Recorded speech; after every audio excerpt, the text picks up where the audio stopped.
7월 8일 화요일 매일 묵상을 시작하도록 하겠습니다. 오늘의 본문 말씀은 요한계시록 4장 1절에서 11절까지의 말씀입니다. 오늘 본문은 사도 요한이 이 천계로 올라가서 본 환상을 기록하는 장면입니다. 특별히 환상을 단순히 꿈으로 치부하지 않기 위해서 좀 더 확실한 형태를 가지고 있는데요. 그것은 시각적인 것과 청각적인 요소를 모두 갖추고 있다는 점입니다. 지금 음성이 들리고 있고 이제 무엇을 볼 것인지를 1절에서 예고하고 있습니다. 2절부터 하늘 보좌에 관한 묘사가 기록되고 있는데요. 보좌에 앉으신 이가 있다고 이야기하고 있고 3절에서는 앉으신 분의 이 모습이 벽옥과 홍보석 같고 무지개가 보좌를 둘렀고 그 모양은 녹보석 같다라고 묘사를 하고 있습니다. 4절에 보좌에 둘려 24 보좌들이 있고 그 보좌에 24명의 장로들이 흰옷을 입고 머리에는 금관을 쓰고 앉아 있다라고 이야기를 해주고 있죠. 5절에는 보좌로부터 번개와 우레소리가 나고 보좌 앞에는 7 등불이 켜져 있다라고 이야기를 해주고 있습니다. 그리고 그 7의 정체도 이야기하는데요. 하나님의 7 영이라고 말을 하고 있습니다. 6절에는 보좌 앞에 수정과 같은 유리바다가 있고 보좌 가운데와 보좌 주위에 4 생물이 있다라고 이야기를 해주고 있습니다. 그 생물의 생김새는 6절에 보시면 앞뒤에 눈들이 많다라고 묘사를 하고 있죠. 그리고 7절부터 4 생물에 대해서 설명하고 있는데요. 첫째 생물은 사자와 같고, 둘째 생물은 송아지와 같고, 셋째 생물은 얼굴이 사람 같고, 얼굴만 사람 같다라고 이야기를 해주고 있습니다. 넷째 생물은 날아가는 독수리 같다라고 묘사를 하고 있습니다. 8절에는 4 생물에게 각각 6 날개와 그 안과 주위에 눈들이 많이 있다라고 묘사를 해주고 있어서 사실 조금 기괴한 모습의 동물들이라고 할 수 있을 것 같아요. 그래서 2절에서 5절까지 보좌에 관한 묘사들로 이루어져 있는데요. 각각 보석과 24 보좌와 24명의 이 장로가 상징하는 바가 있을 것으로 보입니다. 그리고 보좌 앞에 7 등불도 분명 의미가 있어 보이는데요. 정확한 정체를 밝히는 것은 7 등불이 하나님의 7 영을 가리킨다라고 이야기해 주는 것 외에는 분명한 정체를 밝혀주고 있지는 않습니다. 따라서 7 등불이 하나님의 7 영을 가리킨다라는 것으로 지금 보좌가 전체적인 하나님의 위엄과 종기성과 신적 권위를 보여주기 위한 것으로 간주할 수 있을 것 같아요. 이 부분들을 그림으로 묘사해주는 여러 가지 그림들이 있습니다. 지금 화면에 보시는 다음과 같은 장면들일 텐데요. 모든 그림 속에서 이 느껴지는 것은 사실 굉장히 그 위엄에 압도될 정도로 그 모양이 굉장히 위험스럽게 보인다는 것이죠. 구약 성경에 이런 보석들이 언급되는 경우는 출애굽기 28장에 보면은 제사장의 판결 흉패의 보석들이 언급되고 있고 홍보석과 녹보석이 언급되고 있으므로 제사장의 흉패에 있다라는 것은 제사장의 직무가 성전과 관계되는 것임을 이야기하고 있고 에스겔 28장에 보시면은 에덴 동산에 대해서 이야기를 할 때에 보석이 열거되고 있는데요. 거기에도 홍보석과 청보석이 언급되고 있습니다.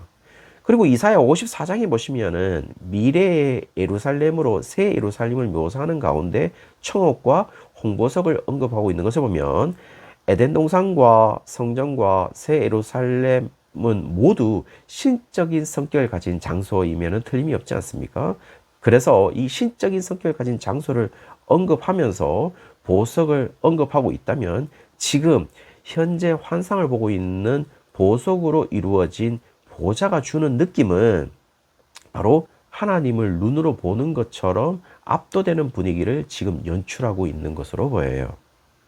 이 24 장로들은 무엇을 의미하고 4 생물은 무엇을 의미하는지 전체적으로 다루기가 쉽지는 않습니다.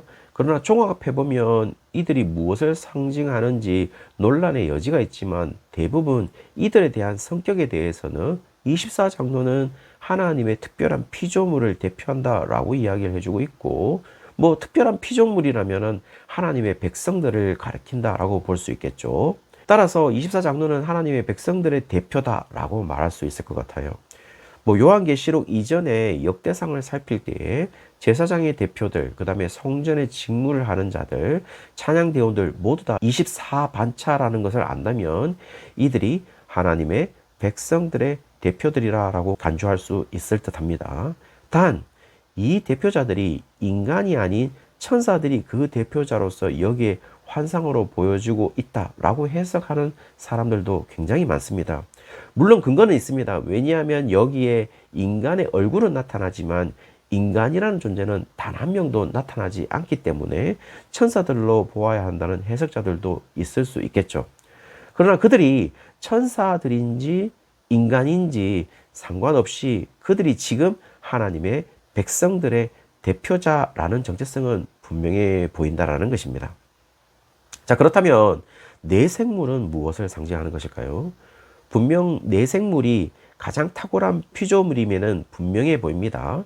사자는 맹수 중에 가장 강한 짐승이라는 사실과 독수리는 조류 가운데 가장 위압적인 짐승이고 소는 동물 중에서 가장 소중하게 사용된 짐승이고 사람의 얼굴만 한 생물은 어쨌든 인간의 그 하나님의 형상을 가진 그 요소들을 가지고 있는 것으로 보인다면은 생물로서 가장 탁월한 속성들을 가지고 있는 대표로서 이들이 나타나고 있다라는 것을 알 수가 있죠.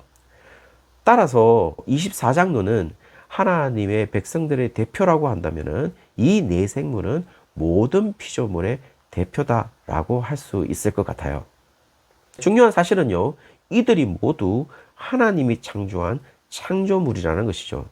따라서 이들을 보면서 이들이 대단하다고 감탄할 것을 유도하는 것이 아니라 이들의 탁월함을 통해 이들을 만드신 하나님의 위대함이 압도적이라는 사실을 말해주고 있는 것이죠. 그러므로 8절 하반절부터 하늘의 예배가 이루어지는데요.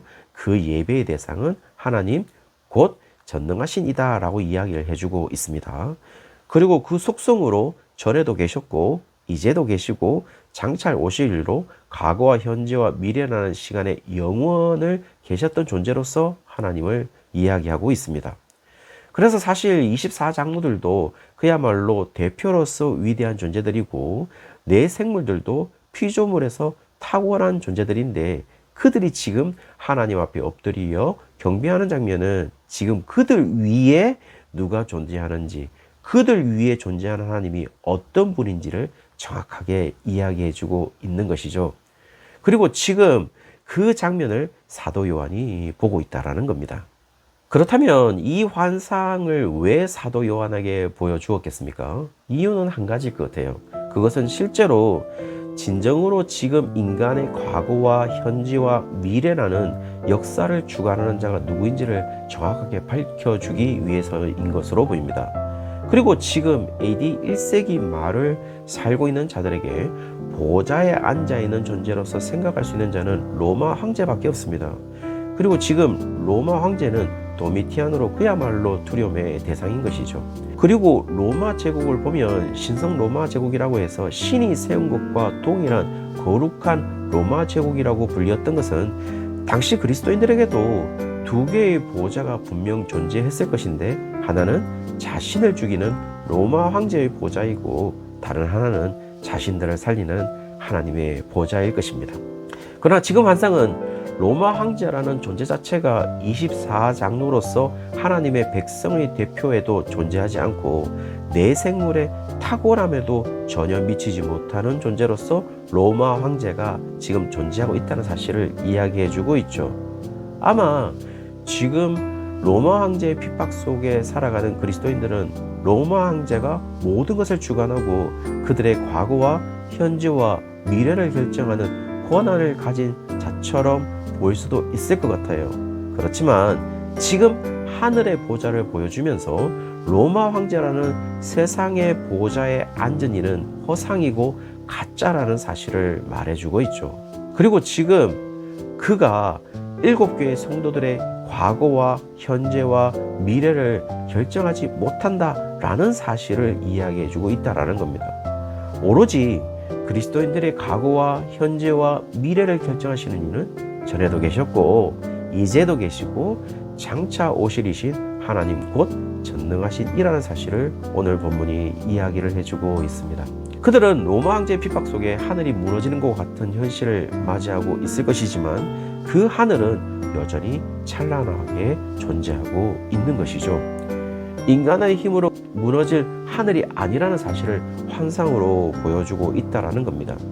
그러므로 무엇을 바라볼 것인지에 대한 결단을 요구하고 있는 것이죠. 세상의 보좌에 앉아있는 로마 황제의 무릎을 꿇고 경배할 것인지, 아니면 하늘 보좌에 앉으신 어제도 계셨고 이제도 계시고 장차 오실 이로써 하나님 곧 전능하신 이를 따를 것인지에 대한 결단을 요구하고 있다는 것입니다. 지금 그 결단을 동일하게 오늘 현재를 사는 그리스도인들에게도 요구하고 있다는 것이죠. 사랑하는 성도님들, 여러분의 결단은 무엇인가요? 오늘 하루가 허상인 이 세상 권력의 보좌에 우리가 무릎 꿇는 것이 아니라 하늘에 계신 우리의 과거와 현재와 미래를 이끄시는 그 하나님 앞에 무릎을 꿇고 예비하는 삶으로 나아가는 오늘 하루가 되시기를 주의 이름으로 축원합니다.